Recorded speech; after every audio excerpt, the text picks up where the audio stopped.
Bismillahirrahmanirrahim. Assalamualaikum warahmatullahi wabarakatuh. Sobahul khair, kaifa halukum, ya ayyuhat tullab wa talibah al-mahbubah.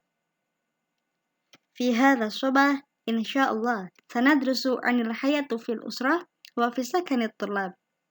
Ya, pada pagi hari ini, insyaallah kita akan belajar mengenai al-hayah fil usrah wa fi sakanit tullab. Ada yang tahu makna dari tema kita pada hari ini apa? Ya. Al-hayah fil usrah wa fi sakanit tullab, yaitu kehidupan di keluarga dan tempat tinggal siswa. Sama seperti tema kita pekan lalu ya. Ya, namun pada pagi hari ini kita akan membahas mengenai at-tarkib atau susunan kalimat. Nah, susunan kalimat yaitu al-jumlah. Al-jumlah dalam bahasa Arab yaitu kalimat. Nah, kalimat fil lughatil arabiyyah ada dua, yaitu al-jumlatul ismiyah wal jumlatul fi'liyah. Nah, apa aja sih yang dimaksud dengan jumlah ismiyah dan jumlah fi'liyah tersebut? Mahiyal jumlatul ismiyah. Apa sih jumlah ismiyah itu? Jumlah ismiyah adalah jumlah atau kalimat yang diawali dengan isim atau kata benda. Kalimat ini terdiri dari susunan mubtada dan khobar. Jadi, jumlatul ismiyah yaitu kalimat yang diawali dengan isim. Ya, namanya aja ismiyah ya, pasti diawali dengan isim. Dan susunan kalimat jumlah ismiyah yaitu mubtada dan khobar. Kemudian, jumlah fi'liyah itu apa sih? Mahiyal jumlatul fi'liyah. Ya, jumlah fi'liyah adalah jumlah atau kalimat yang diawali dengan fi'il atau kata kerja. Sama dengan namanya. Kalimat ini biasanya tersusun dari fi'il atau kata kerja dan fa'il, subjek. Itu kalau misalnya fi'liyah. Karena namanya fi'liyah, jadi diawali dengan fi'il atau kata kerja. Dan susunan jumlah fi'liyah yaitu fa'il dan fa'il. Fi'il, kata kerja, dan fa'il itu subjeknya, orang yang mengerjakan. Ya, pada hari ini kita hanya akan membahas mengenai jumlatul ismiyah, yang jumlah diawali dengan isim, yang susunannya yaitu mubtada dan khobar. Namun kita akan membahas mubtada itu apa sih dan khobar itu apa. Kita akan coba bahas satu persatu. Mubtada. Mubtada atau kata objek yang ingin dijelaskan. Kata ini haruslah berbentuk isim, dan mubtada itu harus berbentuk isim ma'rifat, isim yang sudah diketahui. Kemudian khobar. Khobar adalah penjelasan dari objek berupa kondisi kedudukan atau yang lainnya. Jadi mubtada itu objek yang membutuhkan penjelasan, sedangkan khobar yaitu berupa penjelasan mengenai kondisi dari mubtada. Jadi mubtada dan khobar itu saling melengkapi untuk menjadi kalimat yang sempurna. Ya, kali ini kita masuk kepada contoh-contoh dari jumlah ismiyah. Nah, contohnya kita bisa lihat ya, mudzakkar dan mu'annas. Mudzakkar untuk laki-laki dan mu'annas untuk perempuan. Contoh yang pertama yaitu untuk mudzakkar huwa Yusuf. Ya, tadi sudah dijelaskan ya, untuk bahwasanya mubtada itu haruslah isim ma'rifat. Nah, isim ma'rifat. Yang pertama itu domir. Domir yaitu huwa, huma, hiya, anta, antuma, dan yang lainnya. Yang kedua yaitu isim alam atau nama. Seperti Ahmad, Yusuf, Zaki, Sulaiman, terus kemudian Muhammad, dan yang lainnya. Yang ketiga yaitu isim isyarah atau kata tunjuk. Seperti hadha, hadhihi, tilka, dzalika.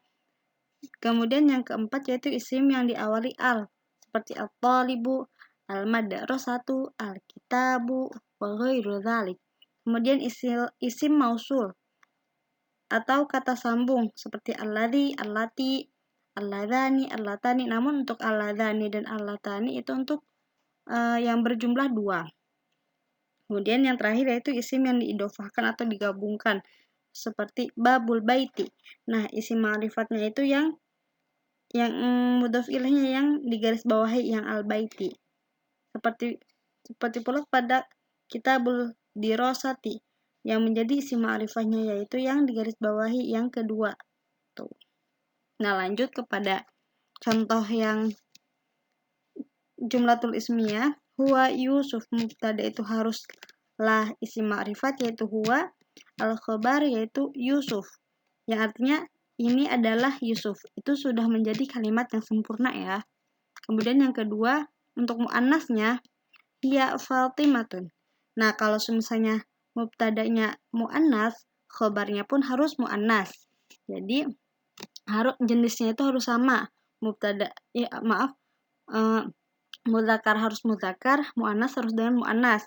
Hiya Fatimatu, dia adalah Fatimah. Itu contoh yang kedua. Hadza baitun. Hadza itu termasuk dari isim ma'rifat ya. Masuknya ke isim isyarah. Hadza baitun, ini adalah rumah. Hadhihi madrasatun. Nah, kenapa hadhihi? Karena madrasatun itu termasuk dari muannas karena ada ciri-ciri muannas yaitu tak marbutoh. Hadhihi madrasatun. Ini adalah sekolah. Yang ketiga itu Zaki Tolibun. Nah, Zaki itu kan termasuk dari isim alam atau nama. Jadi, sudah pasti ma'rifat. Zaki Tolibun. Jadi, Zakinya itu objek yang butuh penjelasan dan khabarnya itu yaitu Tolibun yang menjelaskan tentang kondisi si Zaki. Yaitu si Zaki itu seorang siswa. Begitupun dengan muannasnya Zulfa Talibatun. Zulfa itu seorang siswi. Kemudian yang terakhir, at-talibu mujtahidun. Ibu kenapa kok yang at-talibu pakai al-nya terus mujtahidunnya nggak pakai al? Nah, karena yang mubtada itu kan harus isim ma'rifah ya, betul. Nah, yang ini salah satu isim ma'rifah yaitu isim yang diawali al. At-talibu itu kan diawali al. Jadi itu isim ma'rifah. Mujtahidunnya itu yang menjelaskan tentang kondisi si at-talibu yaitu murid itu bersungguh-sungguh. Begitupun dengan muannas at-talibatu mujtahidun. Siswi itu bersungguh-sungguh. Ya, selanjutnya yaitu rumus kaidah mubtada dan khobar. Ya. Jadi mubtada dan khobar juga harus ada syarat-syaratnya. Yang pertama yaitu marfu keduanya. Jadi keduanya itu harus marfu atau rofa atau dhammah. Ya, dhammah tahu ya. Terus yang kedua yaitu mubtada dan khobar sama jenisnya. Sama yang tadi Ibu sampaikan. Jadi mubtada dan khobar itu harus sama-sama jenisnya. Kalau mudzakkar ya mudzakkar semua, muannas yaitu muannas semua. Terus kemudian yang ketiga mubtada harus ma'rifah. Jadi mubtadanya itu harus ma'rifat. Yang tadi sudah dijelaskan ya. Jadi harus ma'rifat, tidak boleh nakiro. Kemudian yang terakhir yaitu bilangannya sama bilangan jumlahnya. Jadi bilangan jumlahnya itu harus sama. Kalau misalnya mubtadanya 1, ya khobarnya juga 1. Kalau mubtadanya 2, berarti khobarnya juga 2. Maksudnya gini. Kalau misalnya yang 1 itu seperti hadza baitun. Ini adalah satu rumah. Ya, itu ya. Terus yang kalau misalnya yang 2 yaitu hadzani baitani. Tuh, jadi itu adalah 2 rumah. Kalau kan baitani, ciri-cirinya yaitu alif dan nun.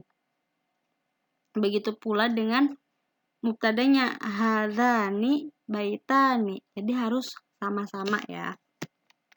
Nah, kita kasih contohnya. At-talibu mujtahidun. Coba kita sinkronkan dengan rumus yang telah kita bahas tadi ya. Nah, marfu keduanya. Marfu enggak nih? Jadi keduanya itu rofa ya, sama-sama berakhiran doma. Terus mubtada dan khobar sama jenisnya. Jenisnya sama ya, at-talib itu mudzakkar. Mujtahidun itu mudzakkar juga karena tidak ada ciri-ciri muannas. Yang ketiga, mubtada harus ma'rifah. Mubtadanya harus ma'rifat. Ini adalah ma'rifat yaitu isim yang diawali dengan al. Kemudian bilangannya sama bilangan jumlahnya. Jumlahnya itu sama at-talibu 1 siswa dan mujtahidun yaitu satu siswa yang bersungguh-sungguh. Tuh. Tholibu sebagai mubtada dan mujtahidun sebagai khobar. Jadi rumus kaidah itu bisa disingkat, yaitu madu, manis, dari Malang. Madu marfu keduanya, manis mubtada dan khobar sama jenis. Dari mubtada harus ma'rifat, Malang sama bilangan jumlahnya. Ingat ya. Ya, alhamdulillah pembelajaran pada pagi hari ini kita cukupkan. Untuk tugasnya, kalian membuat 2 kalimat sesuai yang telah kita pelajari hari ini ya, susunannya yaitu susunan kalimat ismiyah.